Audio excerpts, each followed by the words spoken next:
Everyone, welcome to ADEX Pixel Virtual Expo, and today we do have another session of In Conversation with David Stride, and today we have the honor of having Barry McGill from Ireland to walk through with us a little bit more about his deep water discoveries. Just a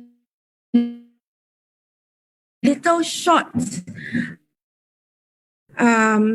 introduction to photographer and also a technical diving instructor trainer. Barry is based in Ireland, and his main area of focus is the exploration of deep water shipwreck around the Irish coastline, many significant and previously undiscovered shipwrecks. He has explored many iconic shipwrecks such as HMT Just HMS Audacious and RMS Lusitania, which has actually impacted him a lot and left a lot of significant impression on Barry. Herewith, I would not like to continue anymore because I think we should go on and proceed with this discussion. So none other than to hand over to David Stride, the moderator. David, over to you. Thank you, Nora, for that glowing introduction. Barry, welcome. It's very good to catch up with you again. It's great to catch up with you as well. It's been too long. It has. Now, just before I start, you're in Ireland, but can you explain for the benefit of the viewers just where you're in Donegal and just where Donegal's located from the diving point of view? So it's basically the northwest corner of Ireland. So it's about 4 hours from Dublin, the capital, which would be on kind of the east coast. So it's kind of 4 hours northwest.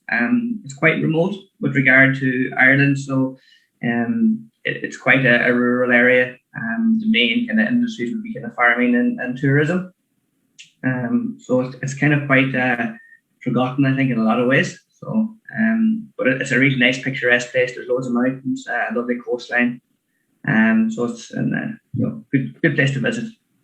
And it was also because during the Second World War, a lot of the convoys sort of passed fairly close to that area of the coast, didn't they? Yeah, it would have been the first point of land. Most of the transatlantic convoys would have seen, especially in the Second World War and later in the First World War, where they were avoiding going through the English Channel. So they came in around the north coast of Ireland, and then either went up the coast of Scotland or went into Liverpool and the Irish Sea. So during World War I and World War II, it was a massive trade route, and we kind of have a really unique level of shipwrecks because of it.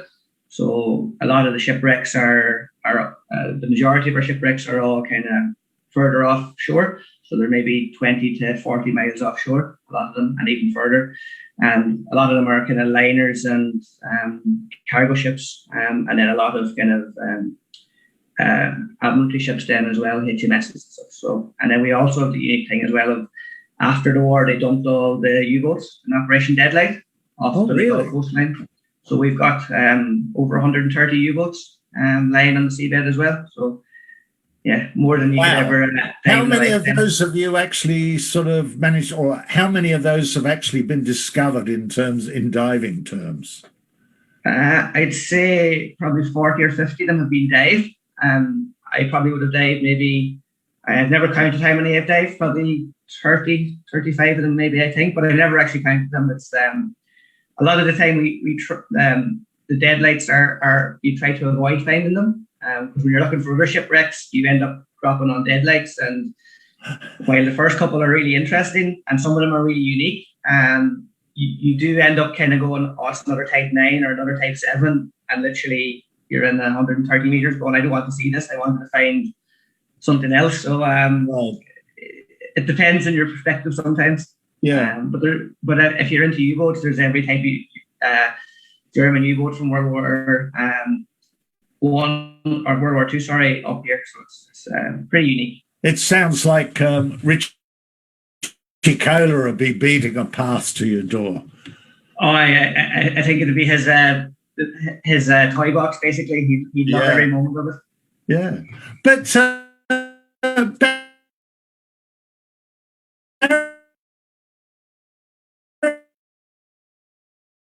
so you started diving on a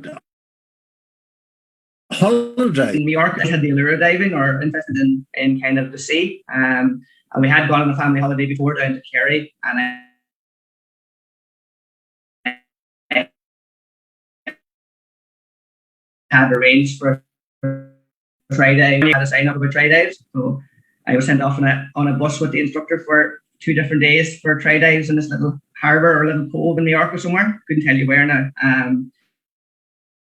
And basically, when I came back, then I had I think I had an open water course arranged within the week. I think Mum went up to do a diving course, and that was basically the. Was there a bit of a difference in the water temperature, I imagine? I think so, but I was about 16, 17 at the time, so it was now I would have noticed it. Yeah. I think there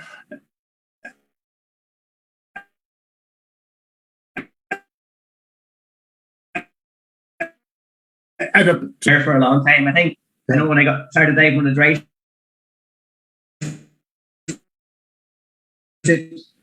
over time, but I think after about a year that kind of disappeared, and the dry suit was, or the wetsuit was sold, and I never got one back again.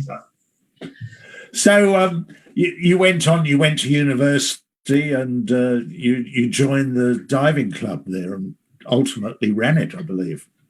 Over time, yeah, it was really. I went to NUI in Galway in the west coast of Ireland, so it's right on the coast. And I suppose looking back on it, I chose the university a lot on the basis of where it was located and the diving as well. So it was kind of strategic enough where I wanted to go to university. But the university club was really good because it was all run by undergrads.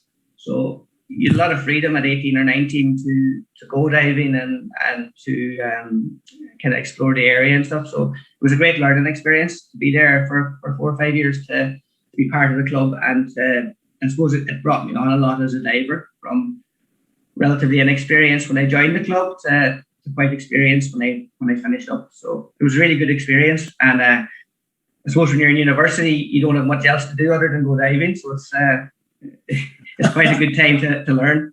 Yeah.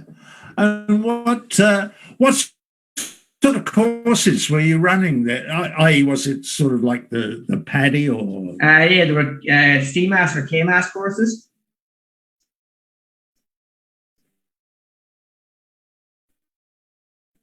Right. They were part of the club organisation, so it was a really good kind of place to learn about training because.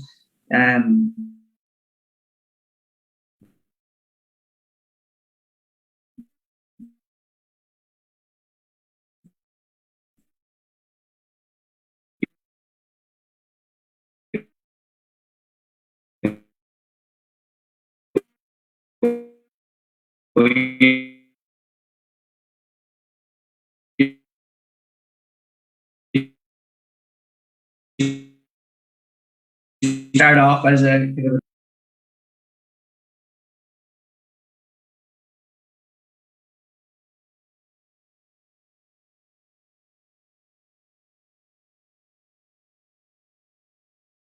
then I started reading some books, and then Lee Bishop's photographs, I suppose, was the biggest influence.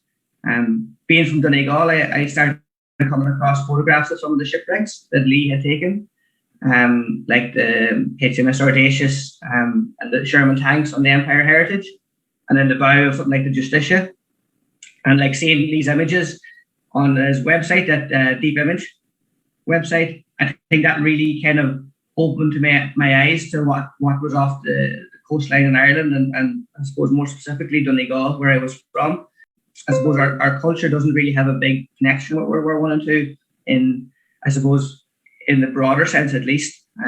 So I suppose seeing Lee's images really kind of give me motivation to try to see some of the shipwrecks. So that would have been the biggest influence to get into wreck diving. And then I suppose once I seen something like the Laurentic, which is the shallowest of kind of the classic wrecks in Donegal, which is about 38 meters, that probably was the biggest thing. One dive in that, I think, was the start of the addiction, I suppose. What was the Laurentic? Laurentic was it was carrying a cargo of gold. So it sank in 1918, 1917, and really, I suppose why it's a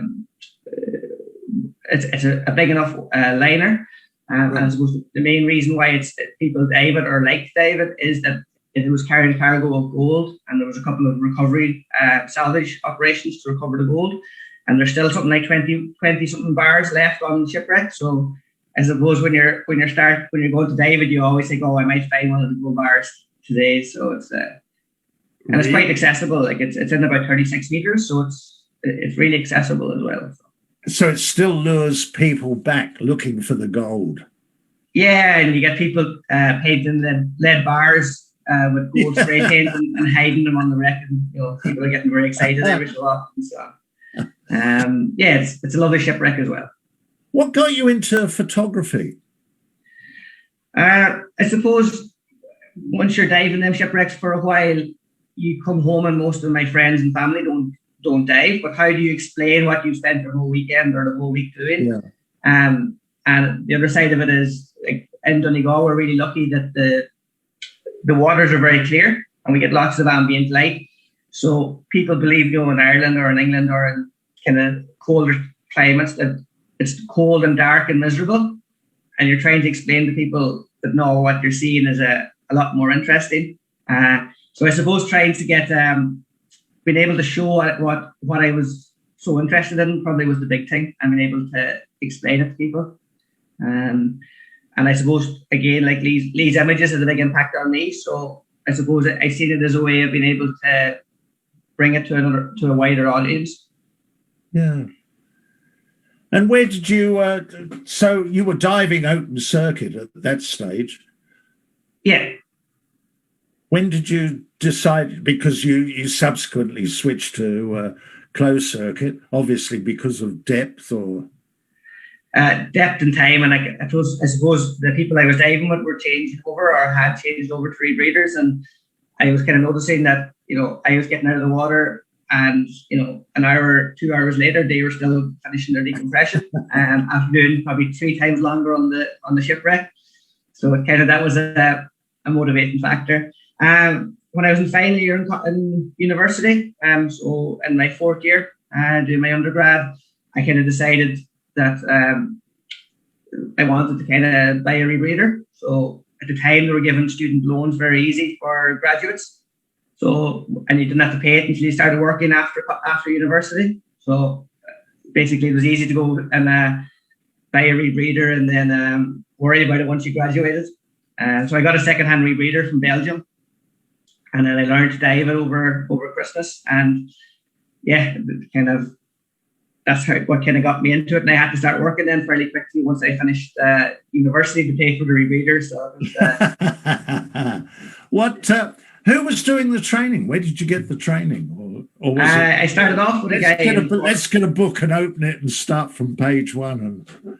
I suppose my first experience of technical diving training was a guy in Cork called Tim Doyle.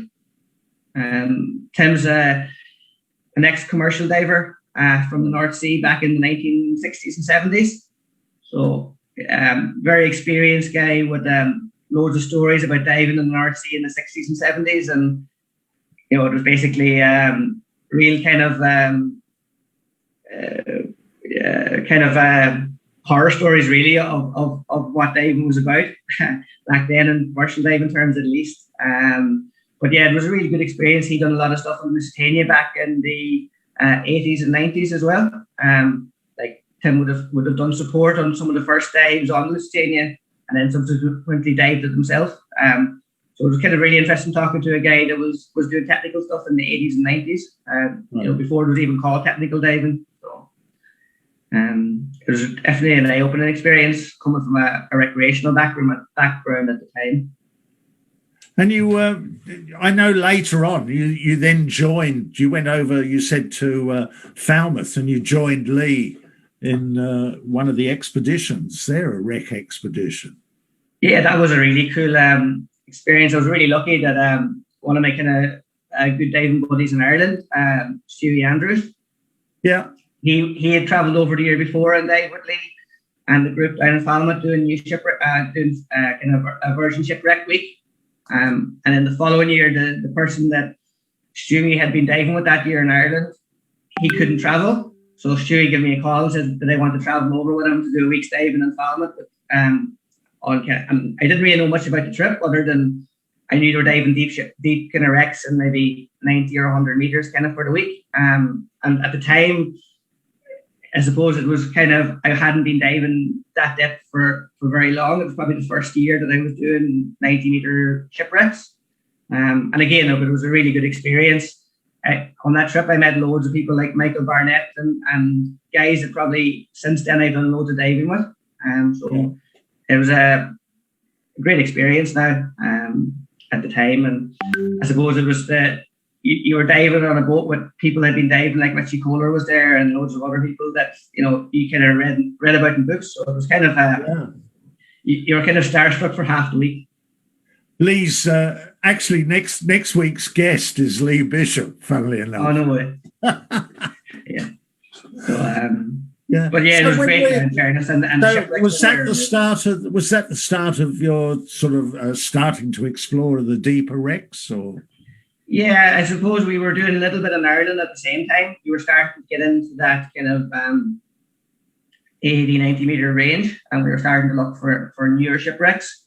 So kind of around that year and the year after, we started kind of going kind of in around the 90 to 100 and 120 meter stuff in that next kind of 12 to 18 months. And that kind of really opened up a lot of areas of shipwreck diving in Ireland that hadn't been explored to that point. Like the majority of diving before that, technical diving was done by UK divers coming to Ireland to dive. And then I suppose there was likes of Stewie Andrews and Norman Woods started basically building a group of divers that could do that diving who were based in Ireland. And so it was a really good time to probably get started in technical diving because there was a really strong kind of group being built at that time. Yeah. And you have, of course, that sort of iconic Lusitania. Yeah, and I suppose, everybody who wants to dive shipwrecks wants to dive Lusitania. And I had a couple of friends who had dived it, and I suppose you were always waiting for a phone call that maybe one day someone would invite you along on a trip. Because it's quite hard to dive with regard to the licensing and the, I suppose, the political side of it to get access to the wreck. It's not like diving in any other shipwreck in Ireland. It's kind of got an extra level of protection from the government, given its kind of history and its status. So, just for the benefit of some of the viewers may not be sort of familiar, can you tell them a little bit about the Lusitania? Yeah, well, I suppose Lusitania is probably one of the most famous shipwrecks in Ireland, and if not, it's probably one of the most famous shipwrecks in the world. It was torpedoed by a U-boat, U-20, in 1917, while travelling from New York to Liverpool. And over 1,000 people, nearly 1,200 people between crew and passengers died on the shipwreck or on the ship. And it's probably the main reason why it's famous isn't it's a Cunard liner is the first thing. So it was one of the, I suppose, the most advanced ships of its time. But I suppose the main reason why people are drawn to it is that it's a lot of people say that it's the reason why America entered the First World War was the loss of the passengers on Lusitania. So in Germany, they used it as propaganda with regard to the sinking, but then in Britain and in America, it was used as in reverse propaganda to encourage people to join the war effort. So it's a really interesting shipwreck from that point of view. It's historically very significant, because of the, I suppose, the connection with World War One and America potentially entering because of passengers. Oh yeah, the coin. Can you see that? Sorry. Yeah. Very good. Yeah. I think there's 3 or 4 different versions of it as well. I know the Germans had 2 versions, but then I think the Americans and the British made their own version of it as well. Yes. To reinforce the propaganda, the reverse propaganda. Yeah. And that's so. How deep is it? It's in diving terms nowadays. It's not relatively too deep. It's in about 90 meters. 92 meters is the max depth.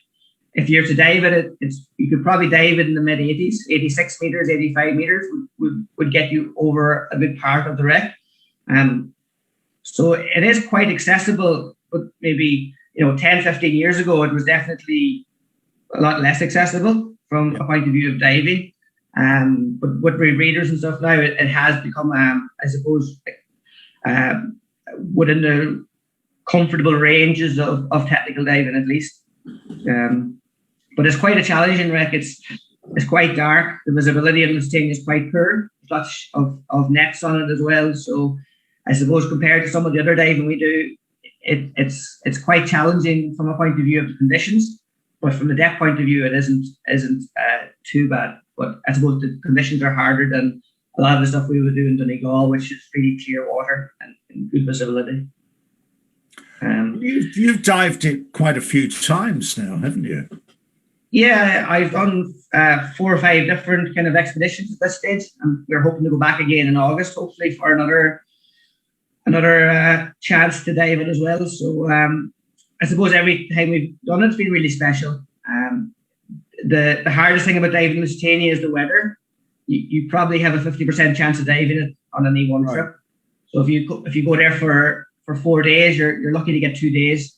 So like we've gone there for expeditions and we've done a week's diving where we've got no dives, where we've actually gone to the pub for a week and basically toured museums and couldn't get out in the water for 1 day. And then other weeks you might get 50, 60%, but it's really rare to get, if you plan for a week's diving on Lusitania, it's very rare to get 5, 6 or 7 days straight good weather. It's just not that accessible with regard to weather. Wow. But it's the other diving that you do, it's off Malin Head, isn't it?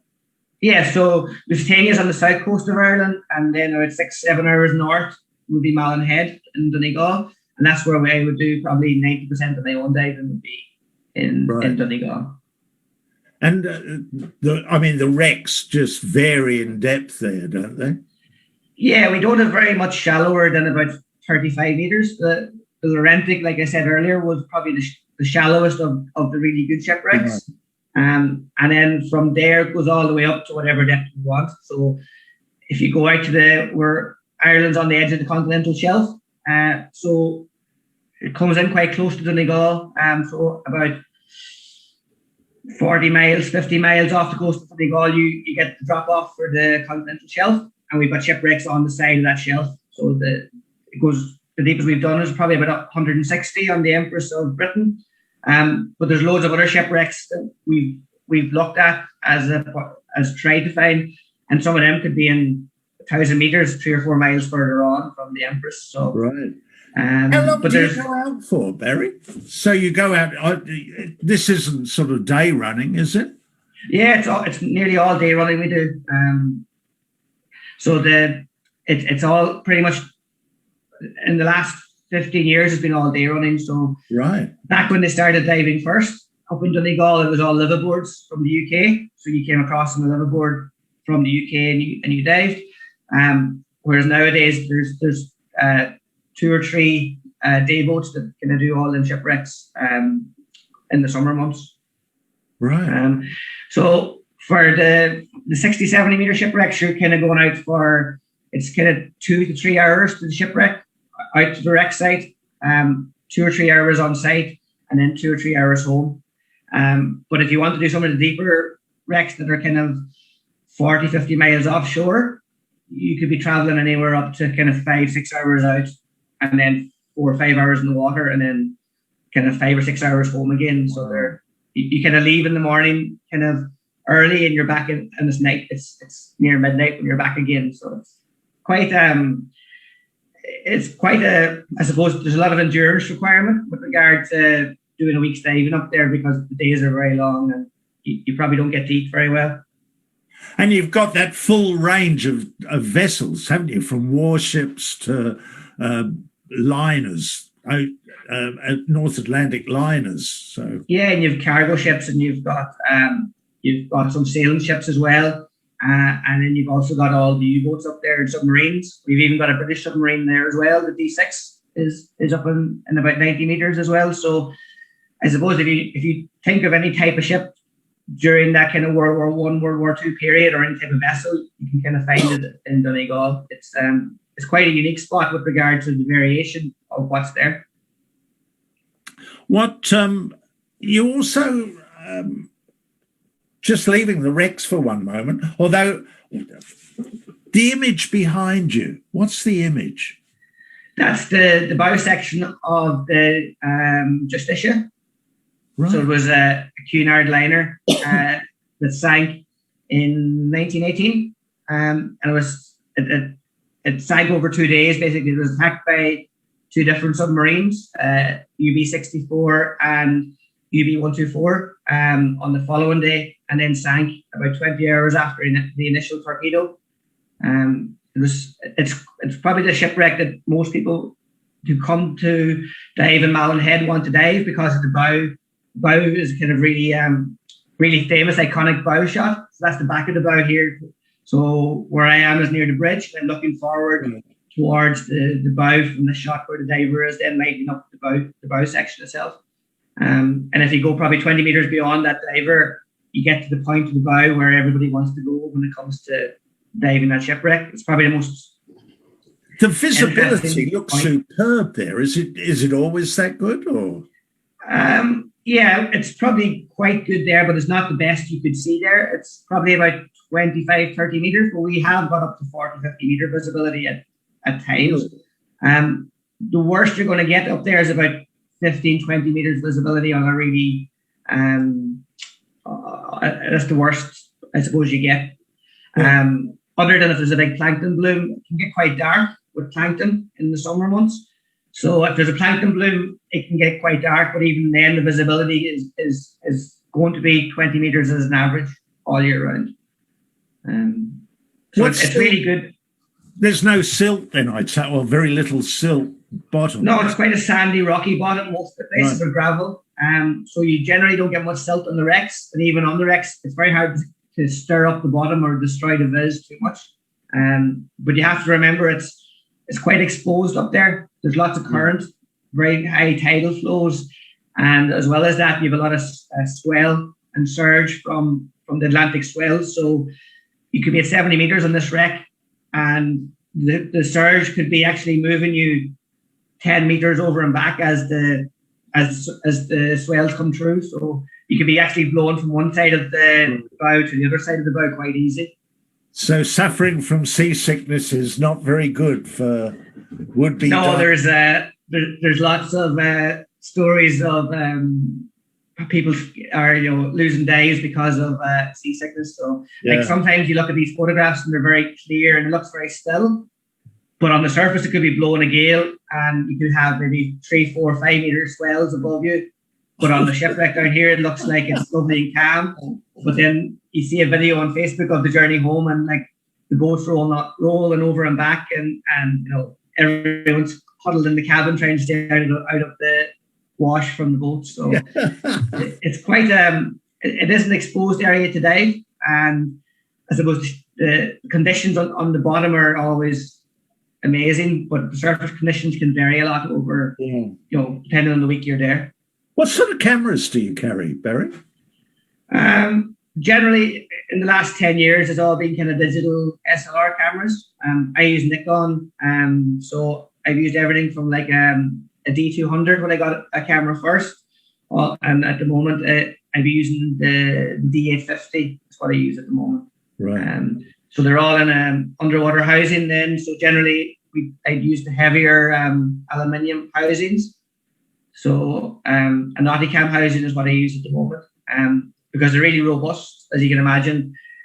You're looking for something that's going to take being thrown around on the boat and not get damaged very easy on the boat. And as well as that, if you're diving on deep shipwrecks with loads of extra cylinders and stages, they do get banged about a lot. And I probably wouldn't be the most careful with my camera in the world. So you want something that's going to be kind of bulletproof. So it does have a couple of battle scars at this stage, but it's it's a good sign that it stands up to the rigors of it as well. So. Yeah, you get you've done quite a bit for magazines and TV stations as well. Yeah, I've had some great opportunities with regard to some of the media stuff. So because of, I suppose, a lot of the historical war losses off the McGill, I've been part of a couple of documentaries, stuff like the HMS Audacious and the Curacao. And we've also done some stuff on the Justitia and the U-boat that sank the Justitia, the UB-124. So I've kind of been very lucky to be involved in a couple of them documentaries, to do some video work or either using the video camera or starting off as a lot of it was just to do with lighting and being the diver in the shot, just to kind of I suppose learn how to film the wrecks for TV, and then through the photographs, I suppose I've been lucky enough to be able to get a couple of articles into magazines, and the likes of Rod MacDonald's wrote a couple of amazing books on the shipwrecks around Ireland or around the north coast of Ireland. And he's been very good. In fairness, he's used some of my images with regard to the cover of one of his books. So it's nice to see your images somewhere else other than Facebook sometimes. Yeah, and so I was going to say before, I was so taken with the photograph behind you, but you did a commercial diving course as well in Scotland. Yeah. So when I was in university, I trained to be a civil engineer. Right. And then when I left university, I got a job with a diving company doing underwater inspections as an engineer diver. So it was an American company. So in America, you could work as a PADI open water or as a engineer diver. But in Ireland and the UK, you had to be commercially qualified. So they sent me to Scotland for 2 months. Where's that, Fort William? To a professional dive academy. It's in Dunoon on the Clyde. So there's two main schools in the UK. There's Fort William, and then there's also PDA, which is up in the Clyde in a place called Dunoon. It's near Faslane, the U-boat base. So it's near there. Again, look, it was great to be there for effectively working there for 2 months doing the course. So we were. What were you doing? It was the HSE course, was it? So it was HSE scuba and then HSE surface flight. So it was a great experience, especially when you were on work time. So myself and a colleague of mine, basically we got paid to go there for 2 months and do our commercial training while getting paid and given expenses as well. So it was a tough couple of months. So it was a good experience.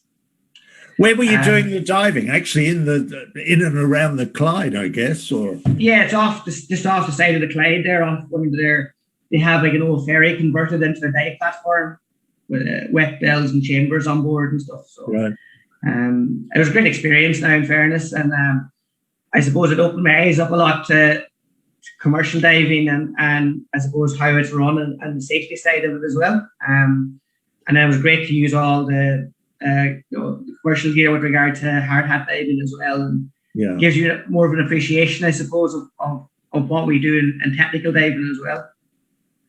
It's quite good because they came from a sort of a very rugged sort of background. Those early years of the North Sea when the fatality rate was through the roof, and that's how the HSE was eventually set up to make it safer. Yes, even like some of the stories with how they, the guy that done all my technical diving training at the start was a guy, Kim Doyle, like I said, and like he described it as the Klondike era.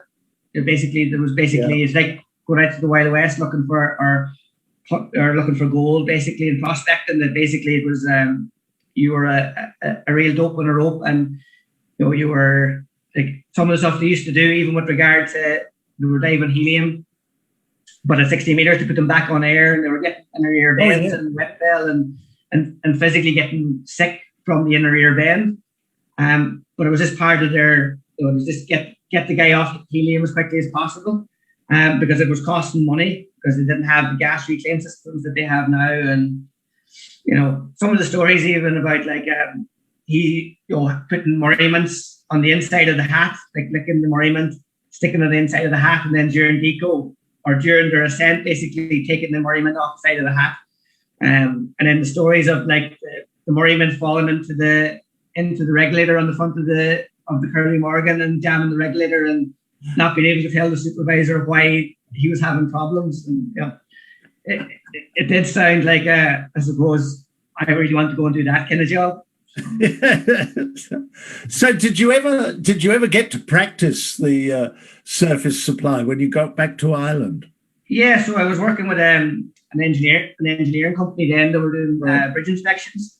So I would have dived with them for about 8 or 10 years then, and I still do bits and pieces. So I would have left then and went to a marine contracting company for a couple of years as well, working with them as basically as an engineer and doing kind of underwater construction or supervising dives. So I would have worked as a dive supervisor for a couple of years for the dive teams and done bits of diving with that.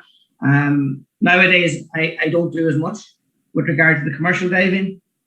I do probably 5 or 10 jobs every year, but not to the same extent. I wouldn't be full time at it anymore.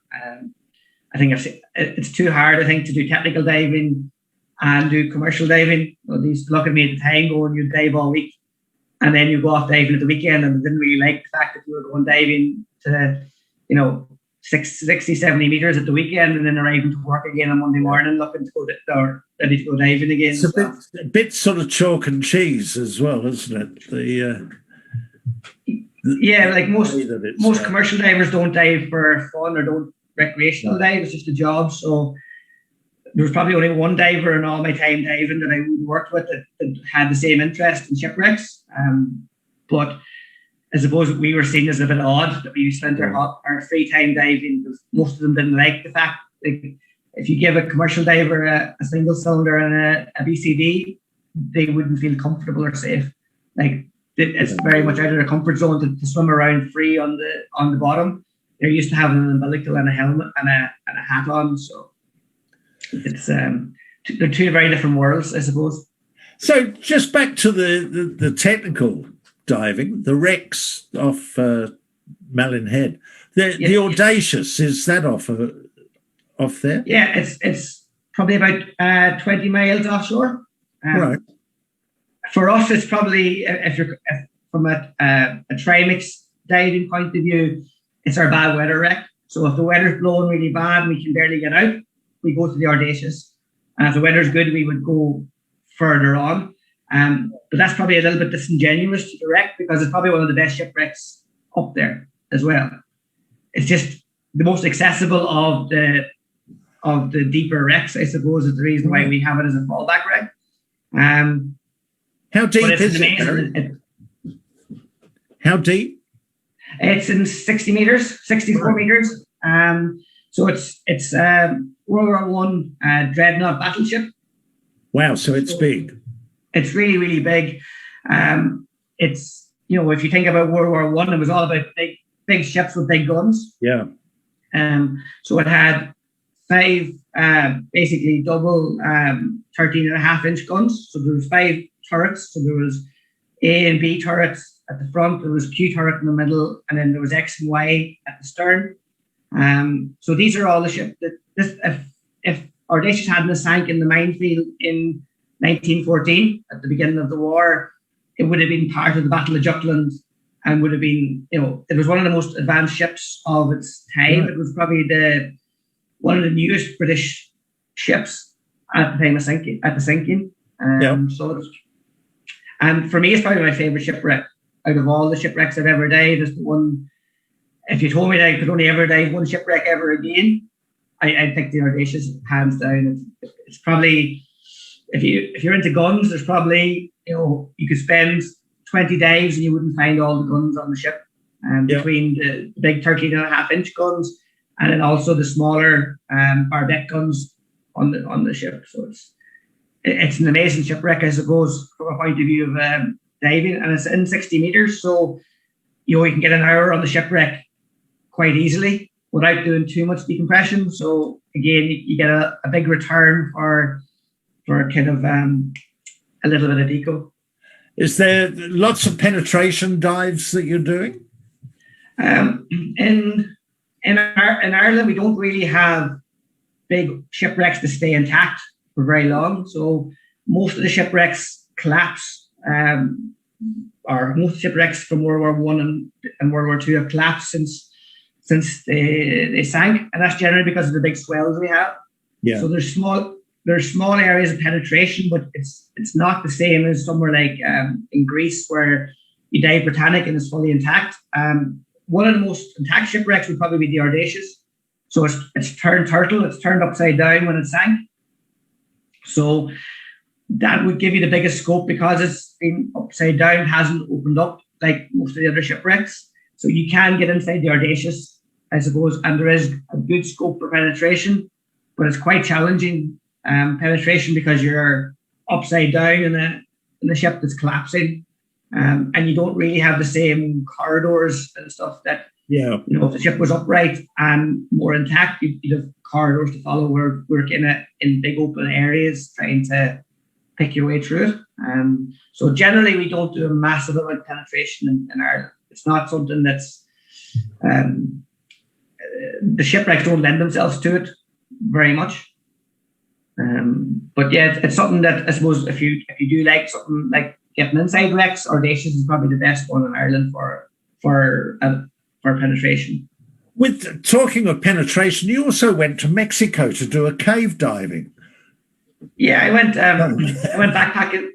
I went backpacking for a year. So I basically gave up work for a year and went around the world as kind of people do when they in their 20s and they're, you see all your friends off traveling, so you go, I want to do some of that. So I started off around the world trip for the year. I go to Mexico for a month or 2 months, and a friend of mine from university went with me, and we basically done a cave course over there on Cozumel on the island with a great guy, Herman. Forget what his second name is now. He's a local Mexican instructor there. It was a great experience. We spent about 2 weeks diving, 10 days diving with him doing the course. And then we basically, for the next couple of weeks then, we just basically hired a Jeep and he gave us a load of dive gear and we got lost and went diving and drank beer in the evening. So it was a good experience. You haven't been lured back to caves at all? Or? I'd love to go back, but I suppose it's time and money are the big thing. And if I want to do shipwreck exploration, I have to focus on that. And if I go off to do caves, I suppose for me it'd be more of a holiday. I like cave diving, but I probably wouldn't be as motivated about it as shipwrecks. And then in Ireland, cave diving, some really nice caves, but they're very challenging. They're a bit like the UK. A lot of sump diving, very challenging conditions, and I suppose you don't see very much in Irish caves because visibility is poor. So for me, it wouldn't really be as big a motivation. With the back to the Audacious, you were diving, and you were diving using closed circuit, aren't you? Sort of. Yeah, I would dive the Audacious on open circuit at the start, and then we would have went to closed circuit after a while. Yeah. And you've got a cerebral bend on the Audacious. Yeah, I've been diving for probably I've been diving on the Moderator for about 7 or 8 years at the time. So I done loads of dives, and it was the beginning of May, and we were building up to do the Empress dive later in the year. So we were kind of just starting off our trimix diving for the year. The dive itself was fine. There didn't seem to be much out of the ordinary. It was quite a short dive because it was early in the year. It was quite cold. So I think it was about half an hour, 35 minutes on the shipwreck, which normally would be probably half the dive we would normally do. Deco was fine. Got back onto the boat, got changed out of my dry suit, was sitting down having a cup of tea, talking about our dive, and then I started feeling a little seasick. And I generally don't get seasick, and I'm quite lucky I don't suffer from it too much. So I kind of stood up and went to the back of the boat to see could I look at the horizon, and it kind of got better, and then it started to come on again. So I kind of sat down, and in the end up I was holding on to the gunwale of the boat, and basically for dear life, because I couldn't stand up because the whole world started to spin. And the guys in the boat thought it was really funny because I don't get seasick. Normally other people do. So some of the people that get seasick were in their element because they thought I was getting seasick over the side as I held onto the gunwale and feeding the fish as much as possible. So there's photographs taken of the guys basically behind me waving and smiling as I was getting sick over the side of the boat, thinking I was seasick. And it got so bad then that I had to I couldn't even hold on to the gunwale. So they copped on then that it was a bit worse than seasickness.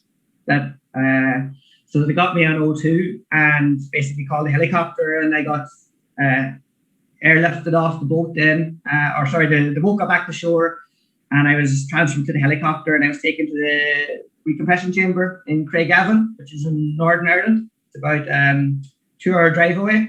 It's about half an hour, 35 minutes in the helicopter. Now I didn't get to enjoy the helicopter ride very much because I was on my back with my eyes closed, trying not to get sick because your cerebral bend is basically it affects your center of balance. So every time I opened my eyes, the world was spinning. Yeah. So not a very nice experience. But the staff in the hospital were really good. It's a really good recompression facility. I had I had about 4 treatments over 4 days before I was discharged. So it's quite a scary experience, I suppose, more than anything. First treatment, I kind of improved a lot. Well, I thought I improved a lot. I wasn't getting sick anymore and I wasn't dizzy. But when you walk out of the chamber, and my girlfriend at the time, my wife now, was there, and a couple of my buddies from the dive were all there, and I couldn't stand up straight. It was like I had maybe 10 pints that night. So I was kind of wobbling over and back, and I had to basically lean up against the sink, and even at that, I was still moving over and back, and you could see everybody's face looking at me going, he's not right. So another 3 treatments, and I was able to walk normally again. And I was very lucky, I suppose, that I never had any residual after that. There was no lasting damage. So it was quite an eye-opening experience. What triggered it, Barry? So when I was in the chamber, when you have a bend and you're lying there in the chamber for 4 or 5 hours getting treatment, in your head you're going, well, what could I have done, or what could have caused it? And I suppose going through it, there was nothing really that stood out from the dive other than, you could always be a little bit more hydrated, or were you tired from the journey up to the dive location, or and the end up I went for a PFO check. So I asked the doctor who was looking after me in the recompression chamber to schedule an echocardiogram, and when they done the echo, they found there was a hole in my heart, so a PFO. So basically, there's a flap between your right and left ventricle that opens and closes. At the time, they said it couldn't be a PFO because I'd done so much diving up until that point. I'd done loads, but I think because I started diving quite young, it didn't affect me. But as I was getting older, into my late 20s, my heart got a bit, I suppose, less flexible or less elastic. So it was opening more during the dives or after dives. And basically, it was just kind of bad luck that basically a bubble had transferred from one side of my heart to the other, but then it got stuck in somewhere in my cerebellum after the dive. So I was really lucky because I was commercial diving at the time.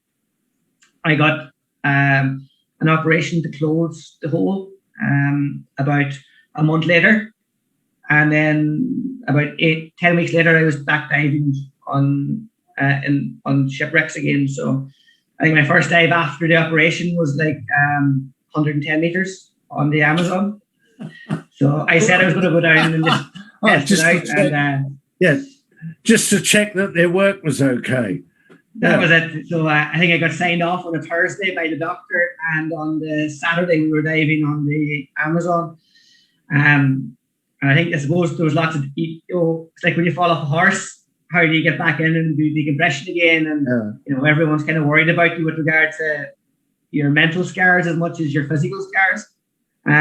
So the people were worried, would they be happy to do dive? And like for me, I couldn't really say on the boat, I'm going to go into 110 and do a lot, do a 3-hour dive. But in my own head, I kind of just needed to go and do a normal dive to get back into the swing of things again and get back to normal. So you were probably not the smartest thing to do, but very fortunate though.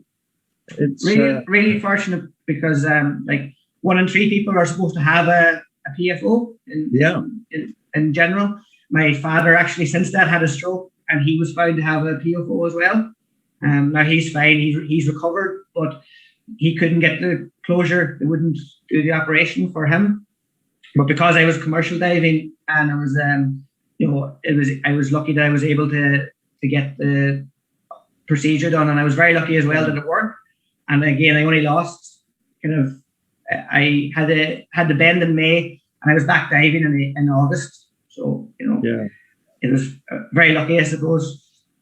And then you've set up your own sort of technical diving company, haven't you?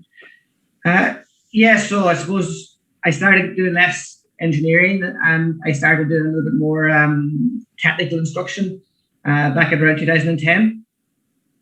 And I was lucky enough that I suppose I kind of got good help from some of my friends with regard to working my way up through the levels of tech instructor.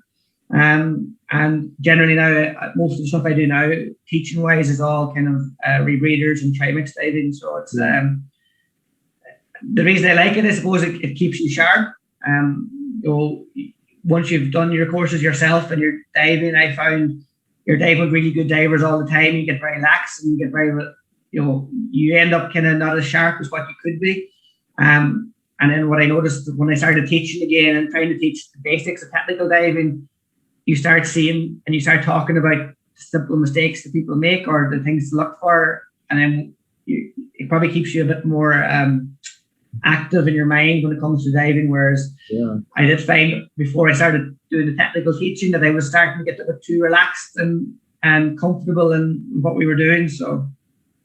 And what are you doing? You're doing a lot of exploration work off Malin Head in deeper and deeper waters, looking for the wrecks. So so we didn't do much last year because of COVID, but every year we run 4 or 5 trips to try to find shipwrecks. So on maybe 1 or 2 of them weeks we'll look for wrecks that haven't been dived before. Yeah. And then on the other 3 or 4 weeks we'll generally dive wrecks that have been dived before. So every year we tend to do maybe 2 weeks of exploration where we're trying to find new wrecks, or maybe if we have dived a wreck before, we go back to a wreck that's only been dived once or twice to help identify it or try to find out some more information about it. So you found some, at a personal level, some really good ones. The Hurst Castle. Yeah, I suppose that would be my favourite with regard to what we found. One of the ones that would be one of the highlights of what we found. And again, I suppose you don't really know when you go out looking for a shipwreck what you're going to find. Sometimes you kind of have a mark and you know what's there, or you have a good idea. Whereas we looked for the Hurst Castle for, since I'd started diving up there, it was on our list of things to find. That was a corvette. Yeah, it was Castle class corvette.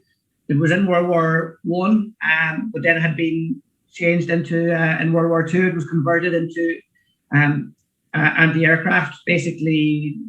So it was given protection to the convoy. It was converted in World War II. Sorry, it was World War II ship. It sank in 1944, and was basically used for hunting U-boats. So it had the squid launchers, and basically was used to basically track and destroy U-boats, which was actually sunk by a U-boat in the end. But it's really interesting from the point of view of, you go out looking for a shipwreck, and we've gone out maybe 10, 15 times already looking for the shipwreck, but couldn't find it. And the day we found it was really calm in October. It was quite late in the season, but it was really calm, and we had maybe 10 or 15 marks to check, and the skipper was going to each mark, and about halfway through the day we found a little mark, but all there was fish. You couldn't see anything on the sounder. So we left it and spent another 3 or 4 hours looking and couldn't find anything. So we'd gone the whole day, we hadn't found any sign of any shipwreck to dive. So on the way back, we were passing the mark, and I said, we'll just drop into on top of the fish and see what we can find. It might be a little wooden ship that so because we'd spent the whole day at sea, we had to do some kind of dive. And when I landed at the bottom of the shot line, there was a bow, obviously a steel ship. And I swam around a little bit, and then I swam into the squid launcher. And I had never seen a squid launcher before, only in photographs. So, there's loads of excitement then, but you can't tell anybody because, you have to wait 3 hours till all their decompression is over before you can explain it to the skipper on the boat and some of the crew that, we actually found a shipwreck. So by the time I came out of the water, the excitement had kind of gone.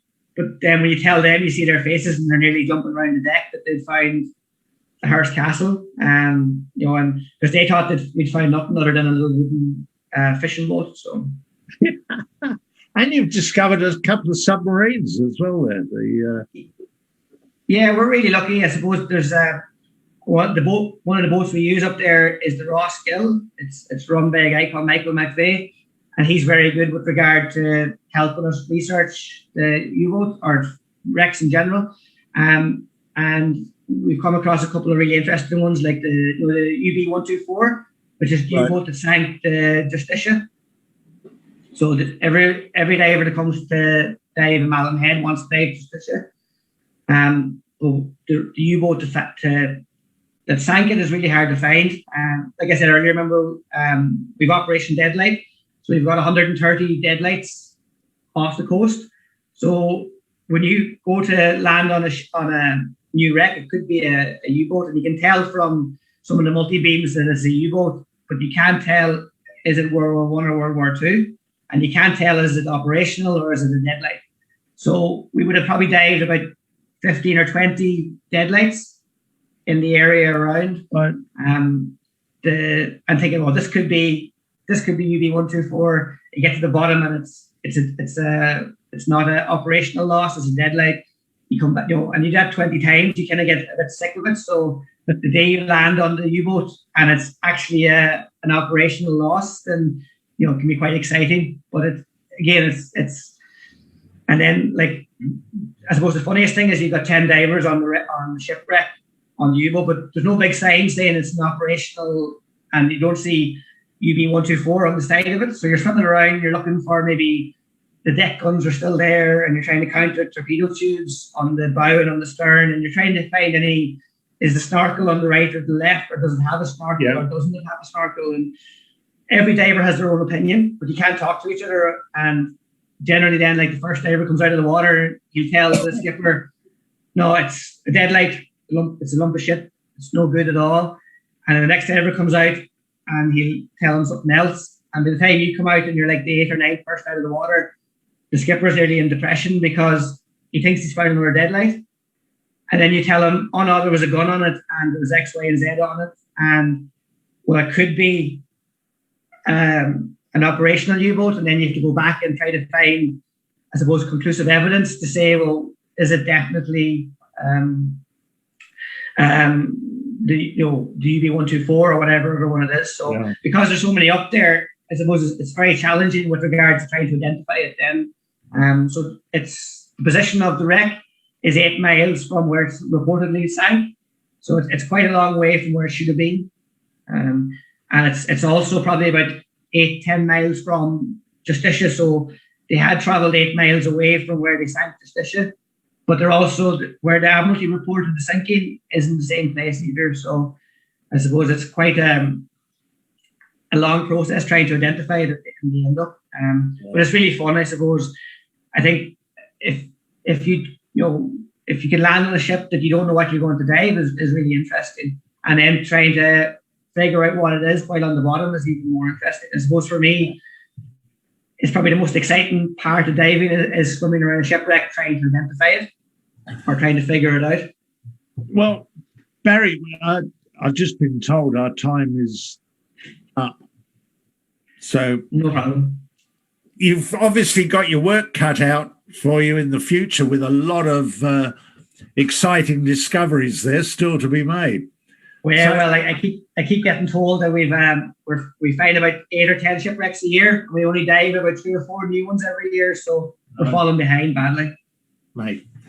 Barry, it was great to catch up again. I do look forward to seeing you live one day in the not too distant future, hopefully. Hopefully. Yeah. So, Nora, thank you very much. Nora, can you turn your mic on? Thank you so much. See, the technology got the better of me. Well, once again, thank you so much, Strikey. Thank you so much, Barry, for your time and sharing with us all these wonderful stories with your deep wreck exploration and your discoveries. It must be quite exciting and adventurous life that you're living. I'm pretty jealous.